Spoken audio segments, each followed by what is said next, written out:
օրինական սահմանադրական ճանապարհով մտնում է, ինչպես իրենք 2018 թվականին դա իրականացրեցին, նույնն էլ մեր քաղաքացիները իրավունք ունեն դուրս գան փողոց պայքարել անարդարության դեմ։ Այո, միանշանակ դա սահմանադրական է, որտեղ մենք տեսնում ենք, որ ինչ է տեսնում ժողովուրդը, որ ընտրության միջոցով իշխանություն չի փոխվում, որ փոխանակ ընտրության միջոցով իշխանություն փոխվի, օրինական ժողովրդավարության մեխանիզմները կիրառվի, ժողովուրդը տեսնում է, որ դրանից ինչ պետք է անի, հաջորդ քայլին պետք է դիմի օրինական փողոց դուրս գալ ու իրավունքները փորձել փողոցով պաշտպանել։ Այո, դա ես համարում եմ սահմանադրական ճանապարհ, որովհետև տեսնում ենք, այս շինցու գործերը, քրեական գործերը, որ չնայած տղեկը պինդ են, կոնկրետ ավետիքը պինդ է, ավետիքը գիտի ինչի համար է պայքարում, ավետիկին ձերբակալողը գոնե Յան ազգանունով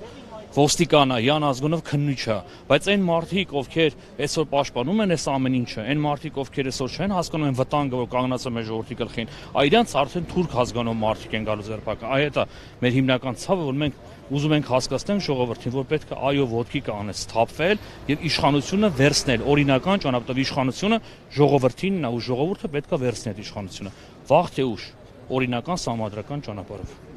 Այս պահին պատրաստակամություն ժողովրդի կողմից ինքնաբուխ դուրս գալու փողոց։ Անկեղծ ասած, ես կարծում եմ, որ քաղաքական ուժերը պետք է դրանով զբաղվեն, դա քաղաքական ուժերի խնդիրն է։ Այո, ժողովրդի մեջ կա դժգոհություն, ժողովրդի մեջ կա հետեւյալ մոտեցում, որ ընտրությունների արդյունքում իրանց կեղծվել է, ընտրությունների արդյունքը չեն համապատասխանում են պատկերը չունեն ինչ իրականում կա, ու ժողովրդին պետք է մոբիլիզացնել, ժողովրդի հետ պետք է ճիշտ աշխատել ու ժողովրդի, այո, պետք է ժողովրդին համախմբել ու գնալ այդ ճանապարհներով, ինչը մեզ օրենքը թույլ է տալիս։ Ես կարծում եմ, այո, նման պոտենցիալ կա։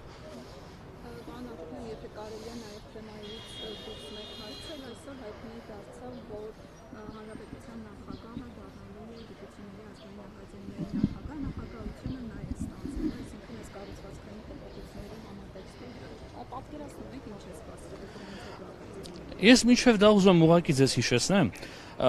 ընդդիմադիր Նիկոլ Փաշինյանը, երբ որ ուզում էր իշխանության գալ, Ֆրանսիայի հրապարակում ինչ էր ասում։ Ֆրանսիայի հրապարակում ինքը ուղղակի ասում էր բուհերը,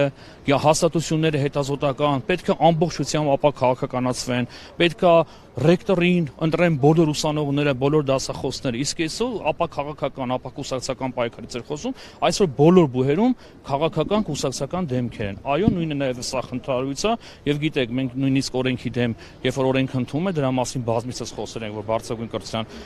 օրենքը խնդրահարույց է, որը այո նաև ակադեմիայի ճակատագրին է, ակադեմիայի գոյությանն է սպառնում, եւ այս որոշումները նաև դրա արգասիքն են, հետագայում ինչ են իրենք իրականացնելու, պարզ երևում է, մենք գիտեք նաև սահմանադրական դատարան ենք նաև